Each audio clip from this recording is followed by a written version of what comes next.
Hi, welcome to CrimeSphere, your #1 channel for unraveling the world's most haunting mysteries. From chilling unsolved murders to baffling disappearances that have puzzled investigators for decades, we bring you the stories that keep people awake at night. Today, we're delving into some of the most famous cold cases that remain frozen in time, unsolved and unresolved. These aren't just crime stories. They're the mysteries that have captivated millions, inspiring books, movies, and endless speculation. So grab your favorite snack, settle in, and join me as we dive deep into the shadows of some of the most infamous unsolved cases in history. Are you ready to uncover the chilling tales that refuse to be forgotten? Let's begin.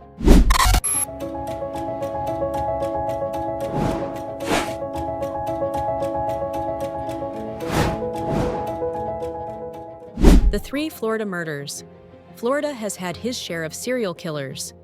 There have been the insanely popular, almost culturally viral ones like Ted Bundy, Danny Rolling, and Aileen Wuornos, to the lesser-known killers like Christine Falling and Gary Raybould. However, while these murders got solved and the murderers got apprehended by the police, no series of Florida killings have been quite as mentally tasking and physically draining as the 3 Florida murders. The murders in question began in June 2000, when the body of a 35-year-old female named Kimberly Dietz was discovered in Cooper City, southwest of Fort Lauderdale. However, not too long after that incident, another body was found. This time, it was also a lady's. A woman named San Dimas, who was 21 at the time, was found near Dania Beach in the same county that Kimberly's body was found. Then, a year later, yet another victim was found. The body of a 24-year-old Jessica Good, found floating in Biscayne Bay, Miami. The cases of these 3 females proved to be quite difficult. All 3 victims had something in common that made them easy targets for the serial killer. They were all prostitutes who had struggled with substance abuse and were vulnerable as a result. The first solid clue to solving the murders took place after the police had interviewed the last victim, Jessica Good's boyfriend. They were able to identify Roberto Wagner Fernandez as a suspect. He was also a Brazilian citizen living in Miami. And when word started going around that he might be a suspect on the case, he immediately fled to Brazil, which only made things worse when he fled. Detectives found it almost impossible to follow up the case with him because of several bureaucratic challenges. They refused to extradite him because he was a citizen of Brazil, not the United States of America. However, Fernandez failed to keep a low profile in his home country and continued with his crimes. A lot of his crimes were related to violence against sex workers in Brazil, and so the country became more cooperative with investigators. But still, the case progressed at an extremely slow pace. When in 2011, investigators reached a break in the case of his 3rd victim in the U.S., Jessica Good detectives immediately flew to Brazil to retrieve DNA evidence from Mr. Fernandez, only to find out that he had died in a plane crash on his way to Paraguay from Brazil in 2005. However, the detectives felt there was a conspiracy. Somewhere in a conference, a detective named Scott said that there were a lot of circumstantial evidence that led them to believe that he might have faked his own death. This circumstantial evidence had the enemies he had acquired at the top of the list throughout his life. Fernandez had amassed so many enemies in Brazil that every one of them wanted him dead, from getting acquitted after murdering his wife to his wife's family, wanting to kill him in return. It appeared like Fernandez was never far from trouble. So the detectives went on investigating, working with the Justice Department, the Federal Bureau of Investigation, and the Brazilian National Police. After several years of back and forth between government bodies in 2 countries, a Brazilian judge was finally persuaded to authorize the exhumation of Mr. Fernandez's body. His grave was opened, and his DNA profile proved to be very consistent with that found on all 3 victims found in the Florida killings. The Broward County Sheriff, Gregory Toney, said that detectives, some retired, some now deceased, East never stopped trying to solve the murders, so the families of the victims would know what had happened to their loved ones. One thing that troubled investigators the most was the fact that Mr. Fernandez was never brought to justice for his crimes. However, Detective Scott would later say at a news conference that they wished they could bring him to justice, but unfortunately, they couldn't. Still, the fact that his last moments on Earth were filled with terror makes investigators feel a little better. Arquette Oakley and Caitlin Arquette, on the 22nd of June, 1988. A 21-year-old Arquette Oakley went to a fraternity party with her boyfriend. A few hours into the night, the couple got into a fight that caused Oakley to decide to walk home by herself. On her way home, and while taking a familiar route that was close to the University of New Mexico, she was unfortunately attacked. A year would go by, and yet another case popped up. Not long after graduating from Highland High School, 18-year-old Caitlin Arquette, the daughter of the famous horror thriller writer Lois Duncan, would get shot while she was driving home from a friend's house. The impact of these seemingly unrelated murders was devastating and resonant to their respective families. Lois Duncan immediately halted her career in the thriller and horror genre and started writing books for children while endlessly seeking answers. The Oakley family also sought answers for years, for more than 30 years. Questions were asked, to which no answer was given. However, on the 20th of July, 2021, almost 32 years after Arquette, a 53-year-old man called Paul Apodaca called the University of New Mexico police and told them he had information on murders from a long time ago when he was engaged in a conversation. Apodaca proceeded to confess to the killing of both Arquette and Arquette Oakley. Testimonies from Apodaca aligned with the accounts of both victims and the circumstances that led to their deaths. Apodaca would tell the police that he was employed as a security aide at what was once known as TV, but is now known as Central New Mexico Community College. This is when he saw Oakley in the parking lot after seeing her there.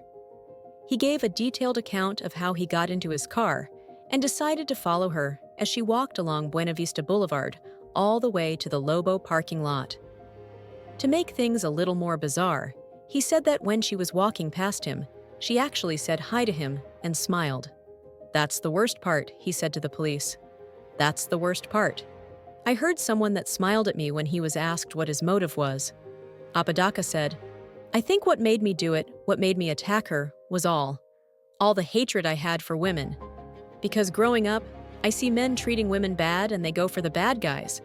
And I try to be nice and be good, and they just didn't want that.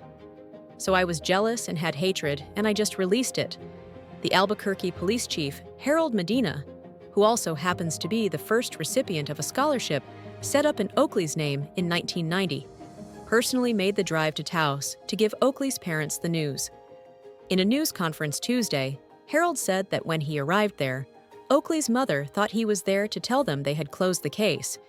It was a bittersweet ending that gave closure to the parents of the deceased that had waited for so many years for it. Apodaca's confession for Arquette's murder also matched and filled in gaps. He said that when she pulled up to an intersection, he shot at her. The car then proceeded to drift across 3 oncoming lanes of traffic before crashing into a light pole near Arnold Street Northeast. Investigators came upon a gray Volkswagen Beetle, whose owner was Apodaca, and who was suspiciously parked near the scene of the crime. But no efforts were made to bring him into questioning. When asked what his motive was for killing her once again, he answered similarly, "She was just at the wrong place at the wrong time." Ironically, Paul LaBianca's job at the time was the supervision of parking lots and ensuring that girls got to their car safely and that no one was breaking into cars. He had worked there from 1988 to 1990 and already had a violent criminal history dating back to when he was a juvenile. As recent as 2021, he had pleaded guilty to aggravated assault with a deadly weapon and was sentenced to supervised probation for 3 years. Apodaca is also homeless and has also confessed to killing a third woman in 1988. Police say they believe they know the identity of the other woman. He confessed to killing and are talking to her family, but AD did not ready to release her name at this moment.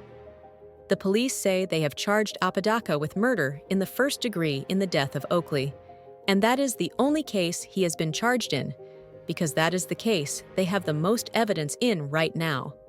However, with more time, evidence, and his confessions, more charges will be leveled against him. Given everything that happened, an officer asked Apodaca why he chose to confess, and Apodaca opened up to him. Apodaca looked at the officer and said that it was a shame that it took him so long to get to this point. He also told him that he now realized that what he did was evil and dark, and that it was the word of God that helped him overcome his struggle. Kara Enid Vaughn. Kara Enid Vaughn was a 40-year-old woman who was a diabetic, on medication, and had more troubles than she could share with anyone. Surrounded by family and friends, Kara Enid Vaughn still felt mostly alone in the town of Natchitoches Parish. One day, she approached her older sister, Lynn Vaughn, who was an anchor for CNN headline news at the time, and threatened to drive into the Cane River. Then, in 1993, Kara left her house with only a small amount of cash. The keys to her Honda Civic got in a car and never returned. When her sister couldn't find her, and her vehicle at home or anywhere else, she panicked and informed the sheriff's office that her sister had gone missing. She also reported her sister's vehicle missing. The investigators exhausted all the options they could find. Serial killers were operating near the county along the Shreveport corridor. So her sister feared that one of them might have come into town and had her sister. However, there was no way to be sure. No leads or evidence pointed in the way of any serial killer.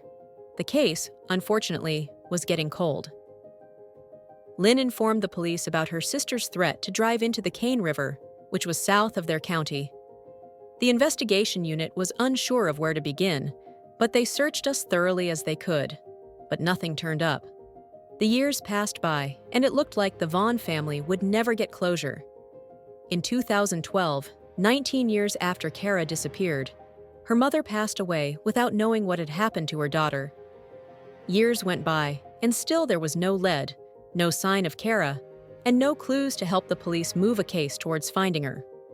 Lynn Vaughn, her sister, would later say that there were times she would beg God not to let her die without knowing what had happened to the sister she had grown up with.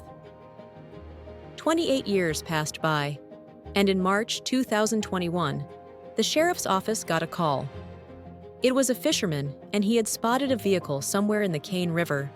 On March 12, 2021, the sheriff's office dive team searched the river, and by March 15th, the dive team, along with the Calico Parish Marine Unit, found a Honda Civic, the same vehicle that Vaughn had reported missing.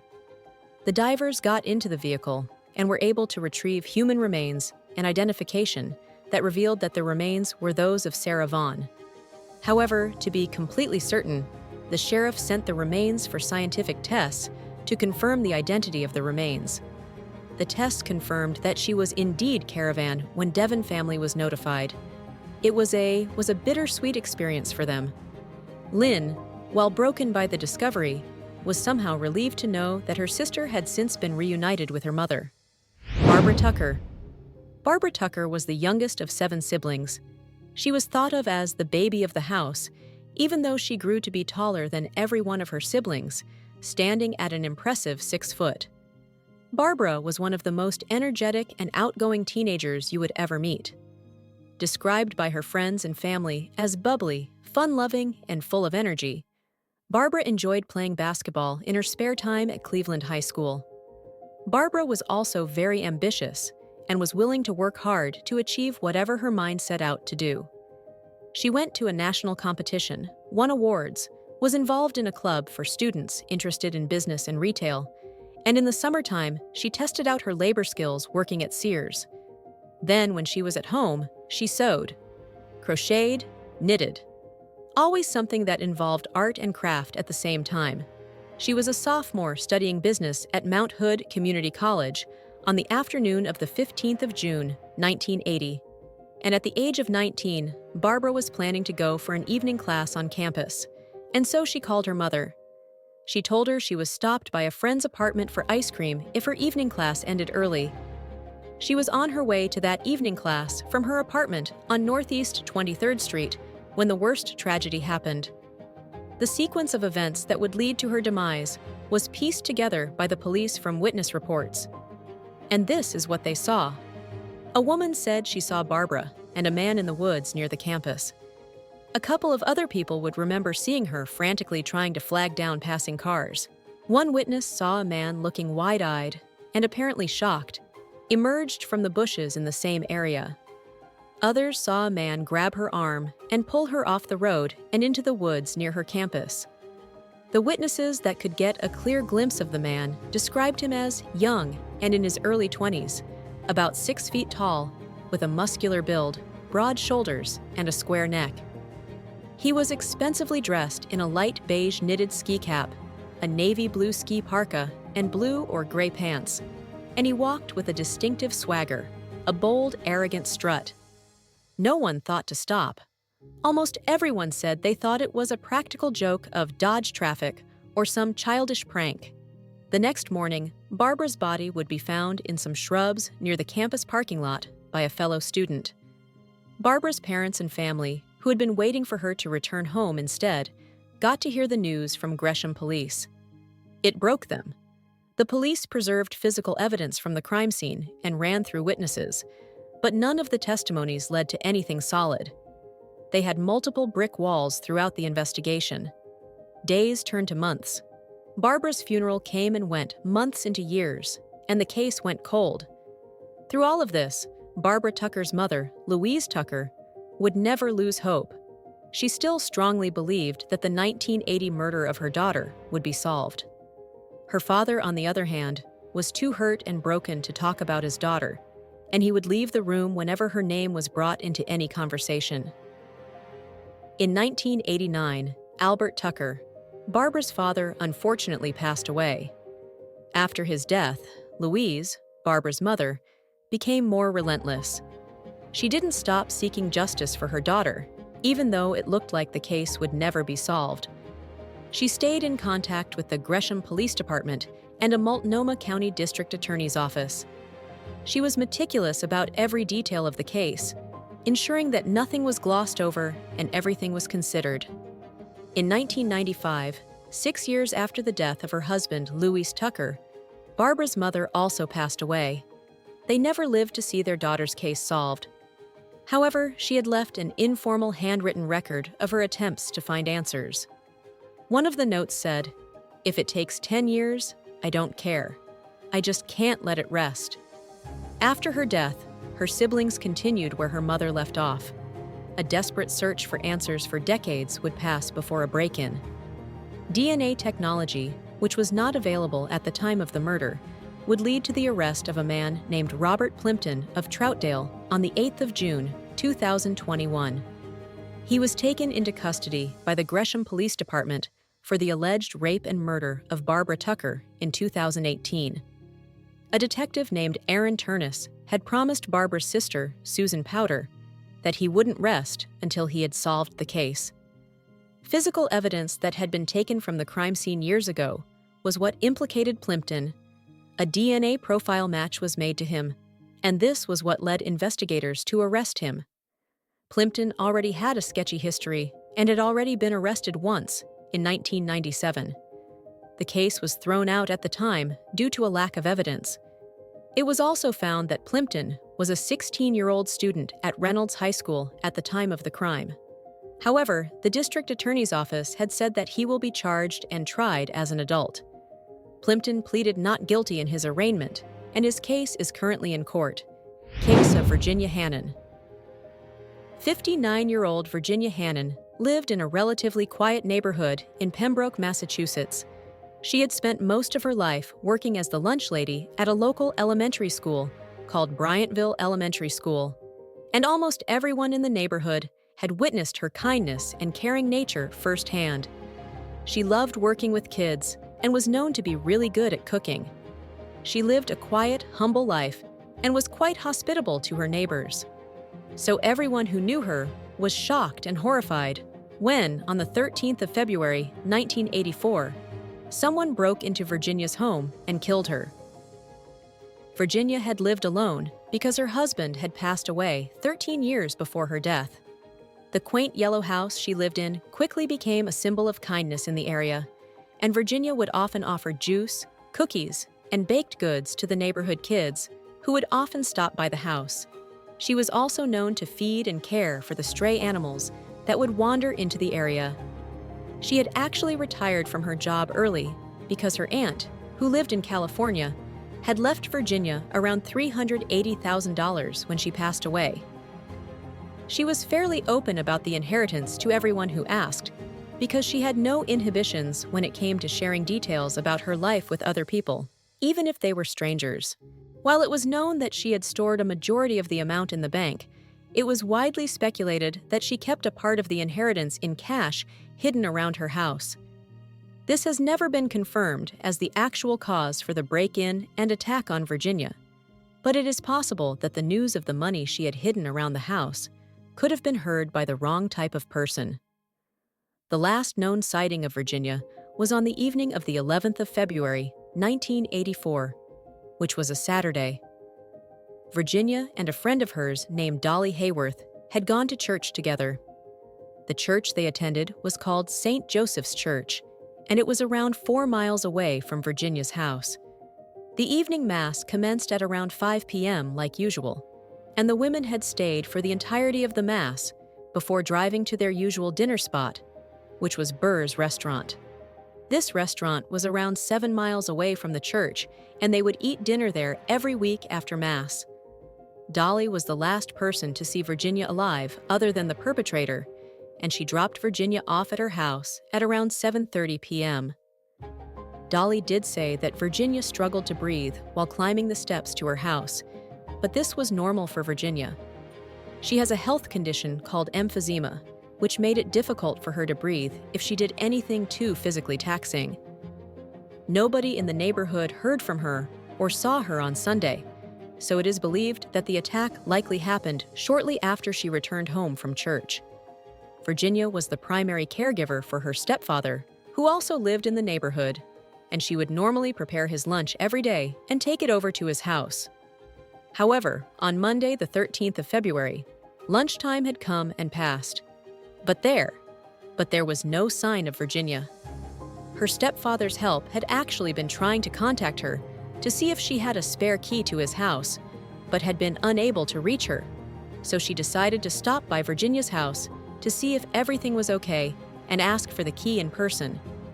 It was then that the house help discovered that Virginia had been killed in her bed. Signs of serious physical injury could be seen, even though her blanket had been used to cover her up.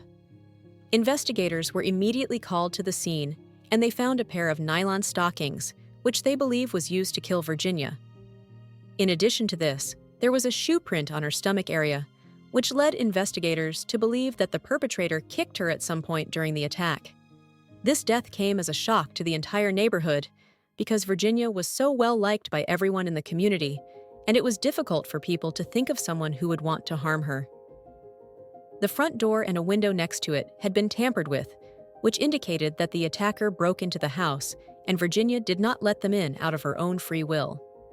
In addition to this, Dolly had told investigators that when they went to dinner, Virginia had a $100 bill in her wallet. But when her wallet was checked by police, the $100 bill was gone.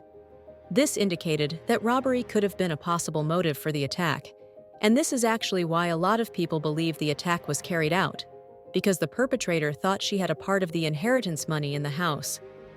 The search for the attacker led nowhere because investigators were unable to identify any suspects. Her neighbors had also not heard anything unusual on the night of her death that might have indicated a struggle without any clues or leads. It became difficult for police to identify a suspect in 2018. The evidence found at the scene of the crime was retested, and a male DNA profile was generated from it.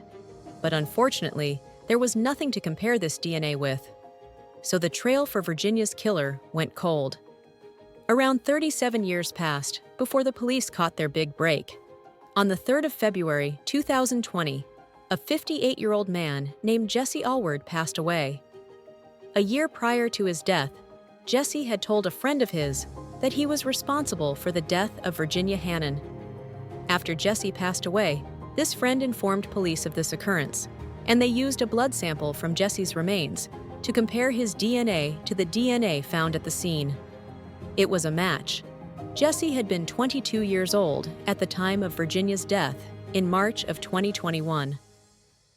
The Plymouth County District Attorney's Office announced the news to the public, while also stating that there was no known connection between Jesse and Virginia prior to the attack, and that she likely did not know him. Virginia's nephew, Richard Hannon, and his wife, Judy Hannon, have since come forward to express their gratitude to the police officers who kept working on Virginia's case throughout the years. This really is one of the cases that really reinforces how the development of forensic technology can spearhead the effort to solve cold cases. If you enjoyed this deep dive into history's most haunting mysteries, don't forget to give this video a thumbs up, share it with your fellow mystery lovers, and hit that subscribe button for more riveting content. And don't forget to turn on notifications so you never miss an episode of CrimeSphere. Thanks for watching, and until next time, stay curious, stay safe, and keep questioning the world around you.